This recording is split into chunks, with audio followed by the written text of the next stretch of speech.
Tape number 4. Never again. I was 17 when she came. I'd been living with my abusive mother for 17 long, painful years. It was around midnight, and my mother was already asleep, so when the 3 soft raps at the front door came, it was me who answered. An odd-looking little girl stood there, with cheeks pale and colorless, blonde hair and braided pigtails, a pink dress torn a little at the hem, feet bare and turning slightly blue from the cold of winter, and black eyes. Fathomless, deep black eyes. I quickly let her in, thinking of how horridly undressed she was. It wasn't until later I'd wonder why she'd not been shivering, or even question as to why she was here in the first place.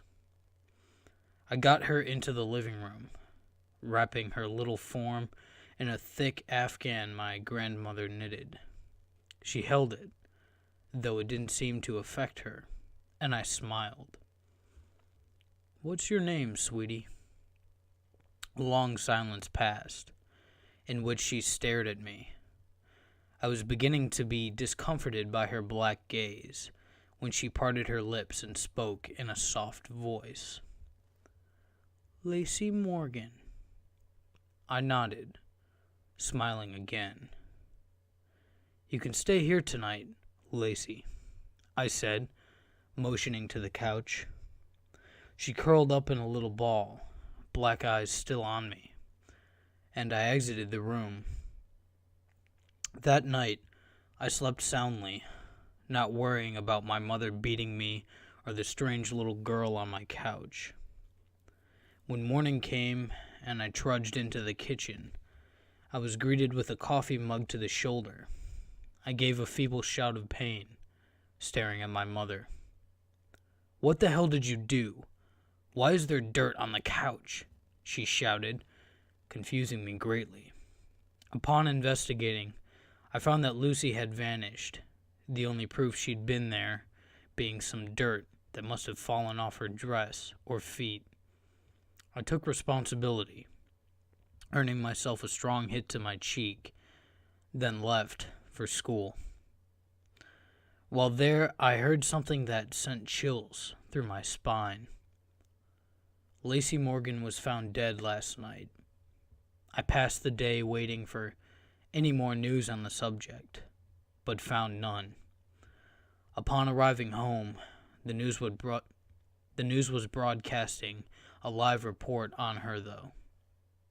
Lacey Morgan, 6 years of age, was reported dead at 7 last night. Her body was located in the backyard, buried there in her pink dress. So far, there has been no sign of her mother, Marissa Morgan, who is suspected to be the killer. Marissa has reportedly abused Lacey multiple times and may be responsible for her death. Suddenly, a picture of Lacey appeared on the screen. She appeared very close to how she had when I met her. Blonde hair and braids, pink dress, pale face. Only her cheeks had color, and her eyes were very baby blue. To most, this would seem unimportant, but to me it was. She died before arriving at my house, if what the newscaster said was true. Died hours before. I tried to play it off, going about my business. I went to bed early so as to not have to see my mother. It was getting around midnight when I awoke to cool fingers stroking the bruise on my cheek.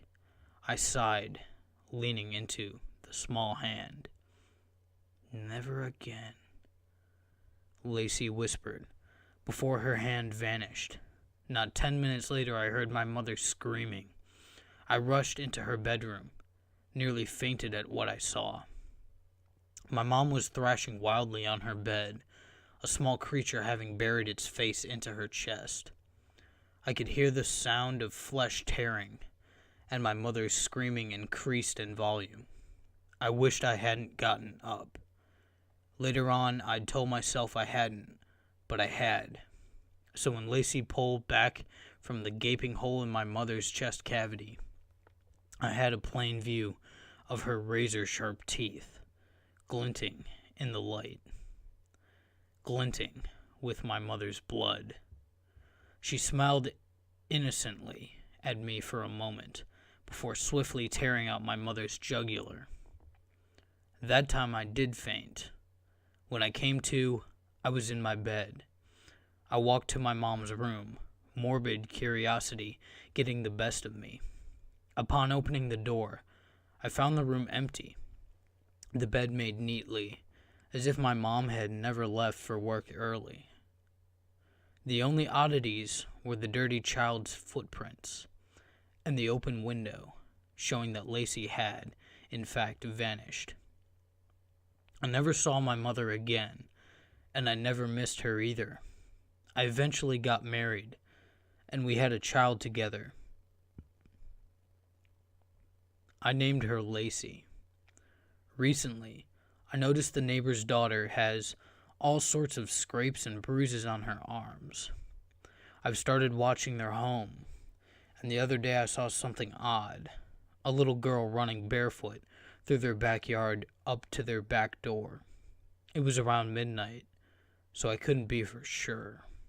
But I thought she met my eyes with her black ones, and I could swear she mouthed 2 words at me. Never again.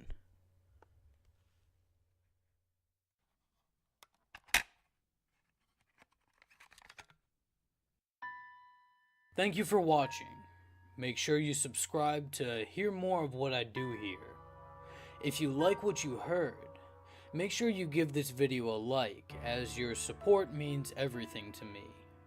I hope you have a marvelous day. And as always, stay creepy.